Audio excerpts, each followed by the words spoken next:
মুই আমার কোনো ক্যামেরাম্যান করিবা হবে না না মোর কথার কোনো দামে নাই। 30,000 টাকা দিয়ে ক্যামেরা করিল, আরে একটা গুজুয়ারি সবাই করে আমাকে করিবা হবে কেন? এখন 30,000 টাকাও নিয়ে গেল না, আর 2 মাস না হইতে হইতে বুটো নিয়ে পালাল।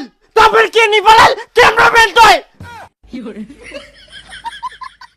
এখন 30,000 টাকাও গেল, বুটো নিয়ে গেল, এদিকে মান সম্মানও সব শেষ করে দিল।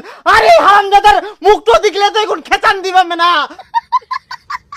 ক্যামেরাম্যান না করলে বলে বেহা করিবা না, আলু সিদ্ধ ভাত খিলাও তাও ক্যামেরাম্যান লাগবে, বুটার সব কথা গিলা শুনিবা হবে। হারামজাদা আর এখন দের করলা খারাপ বাস।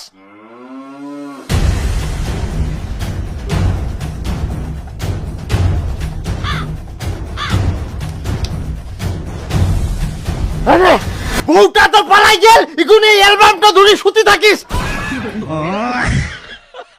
আর জীবনে তুই চিন্তা করিস না যে তোকে বিহা দিম। বাজে গেল ফাঁসে গেল বাজে গেল কে ভগবান